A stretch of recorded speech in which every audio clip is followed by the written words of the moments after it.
मंदिर का पुजारी तो इतना मर्यादित होता है कि तिलक भी महिलाओं को अपने हाथ से नहीं लगाता। प्रभु ने कहा कि आज आप सभी मंदिर की घंटी मत बजाओ, आज आप केवल पूजा मत करो। हर समय पूजा नहीं करनी, हर समय शास्त्र नहीं पढ़ना, अब शस्त्र उठाने का समय है। जिसको फेमस होना है ना, तो हनुमान जी के बारे में बोल दो, आप जल्दी वायरल हो जाओगे। जिसने फेमस होना है, रामकृष्ण के बारे में बोल दो।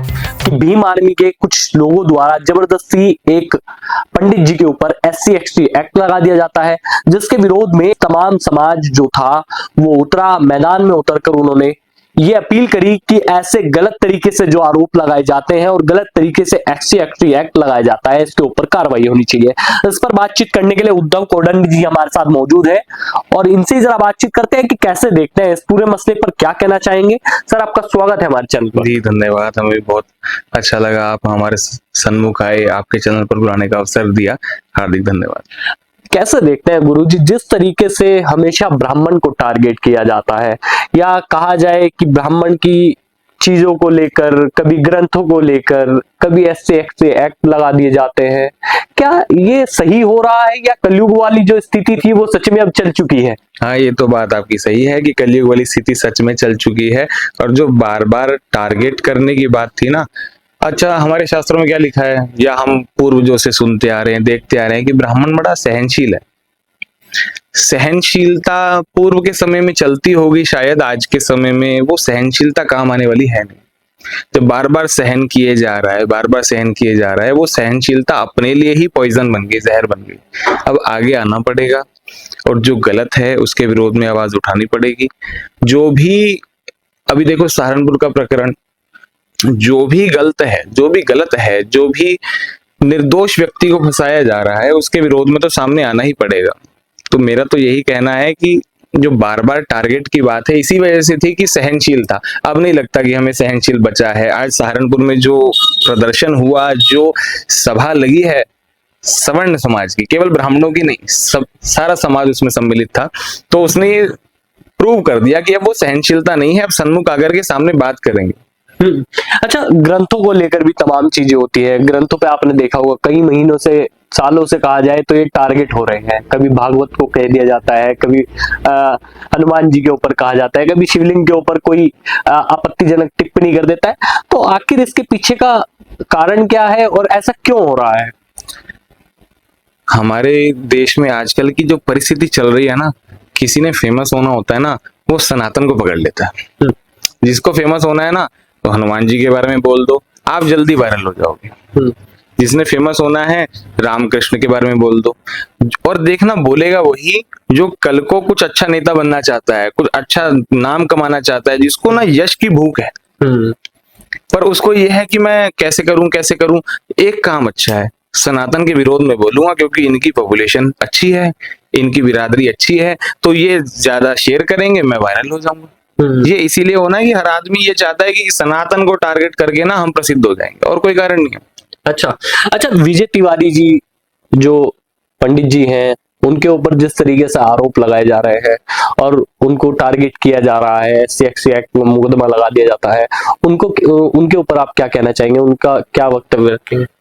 देखो, हमने जब हमारे पास फोन आया और हमने जब न्यूज में देखा कि मंदिर के एक पुजारी जी ने जो ये दुष्कर्म किया, पहली बात तो विश्वास ही नहीं हुआ कि कोई ब्राह्मण और मंदिर का पुजारी तो इतना मर्यादित होता है कि तिलक भी महिलाओं को अपने हाथ से नहीं लगाता।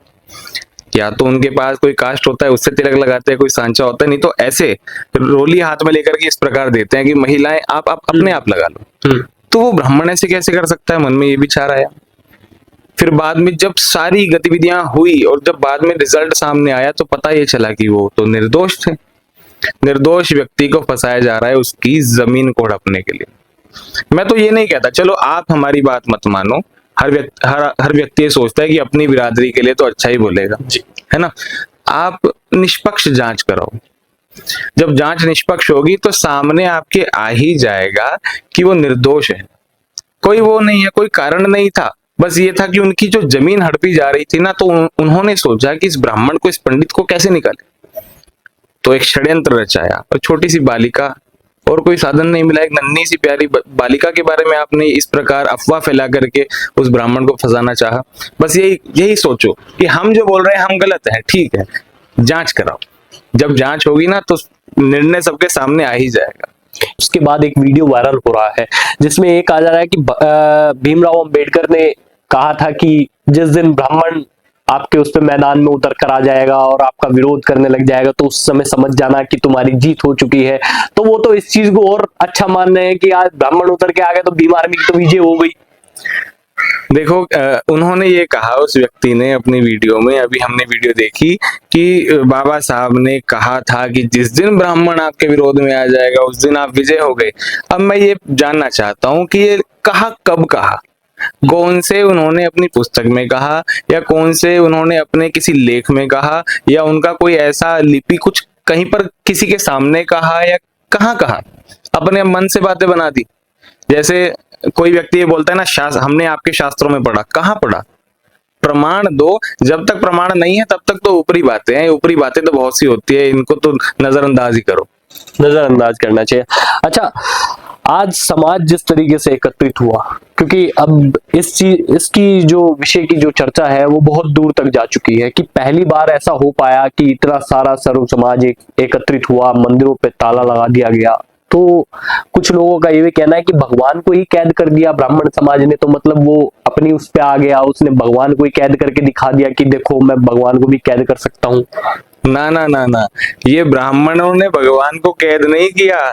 भगवान तो आज स्वयं भगवान ने ब्राह्मणों के मन में डाला कि आपके देखो निर्दोष के विरोध में, निर्दोष को ऐसे फंसाया जा रहा है, तो प्रभु ने कहा कि आज आप सभी मंदिर की घंटी मत बजाओ, आज आप केवल पूजा मत करो। हर समय पूजा नहीं करनी, हर समय शास्त्र नहीं पढ़ना, अब शस्त्र उठाने का समय है। जाओ, मैं बैठा हूं, तुम जाओ शस्त्र उठाओ, जो कार्य हो सकता है वो करो।